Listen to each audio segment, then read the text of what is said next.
Bonjour et bienvenue à Castle Joss. Comme vous pouvez le voir aujourd'hui, pas de grosse vidéo, je vais pas vous parler d'un gros film à gros budget avec des explosions de partout ou bien encore même d'une série. Aujourd'hui je suis là pour vous présenter un court-métrage qui je pense mérite beaucoup plus de visibilité et d'être vu par le plus de monde que possible. Je vais donc vous présenter le court-métrage Months. Il est réalisé par Elena Schelekens. J'espère avoir bien prononcé son nom. Ce que ce court-métrage a de particulier, eh bien je vais vous le dire dans le mille. Ce n'est pas le genre de court-métrage qu'on a l'habitude de voir, vous savez bien, celui qui utilise peu de moyens et qui est réalisé dans le but de mettre en avant justement son réalisateur. Ici justement il s'agit d'un court-métrage qu'on pourra qualifier d'agricole, d'animalier ou je dirais même plus environnemental. Je sais que beaucoup d'entre vous s'attendent pas à ça et sont déjà sûrement en train de quitter la vidéo là tout de suite si c'est pas déjà fait.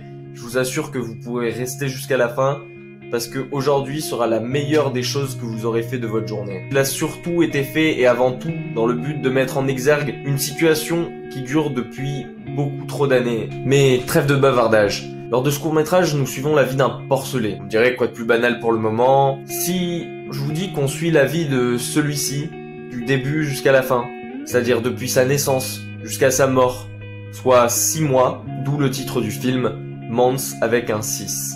Mais la chose sur laquelle veut nous faire réfléchir sa réalisatrice avant tout, ce sont les conditions de vie de ce porcelet. En effet, elle dénonce le fait que ce dernier vive en cage pendant toute la durée de sa vie. Ce dernier ne connaîtra jamais le soleil, ne connaîtra jamais les herbes, ne connaîtra jamais les plaines alentours, et il ne connaîtra que le sol boueux et la cage misérable qu'il partagera avec ses congénères, parfois jusqu'à plus d'une vingtaine, rendant l'espace de vie encore plus misérable et encore plus insoutenable pour lui. Pour vous remettre un peu dans le contexte, imaginez-vous que vous demandiez à Stephen Plaza un appartement. Sachant que les normes des chambres doivent être minimum ou supérieures à 9 mètres carrés, imaginez-vous maintenant vivre dans un espace d'1 mètre sur 1 mètre tout autour de vous, pendant 6 mois. C'est à peu près ce que vivent les porcelets. Ce dernier qui d'ailleurs ne connaîtra jamais sa mère autrement que pour le temps de la tétée, juste le temps d'être assez grand pour lui de pouvoir manger ce que l'agriculteur lui donnera. Ce court-métrage est d'ailleurs présent pour vous rappeler que, d'une part, les animaux d'élevage restent avant tout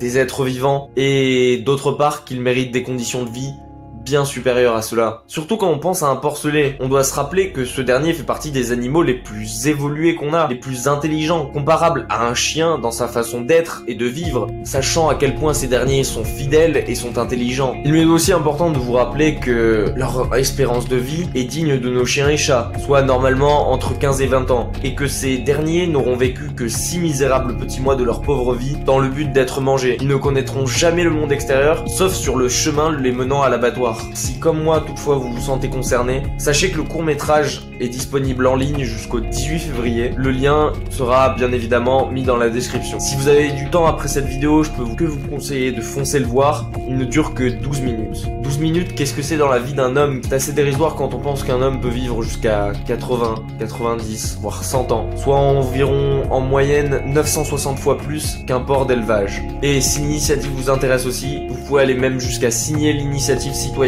européenne disponible en ligne pour mettre fin aux cages pour les animaux d'élevage, afin de leur obtenir une vie meilleure. Attention, je tiens à rappeler que cette vidéo n'est pas là dans le but d'accuser quiconque. Je la fais juste dans le but de vous tenir informé de ce qui se passe sur ces pratiques injustes et qui pour moi doivent être améliorées. Et je pense que au plus de personnes seront au courant, au plus on en parlera autour de nous et au plus vite cela cessera. Cela m'a fait très plaisir de vous partager ce court-métrage là. C'est tout pour aujourd'hui et on se retrouve très bientôt dans une prochaine vidéo. Ciao!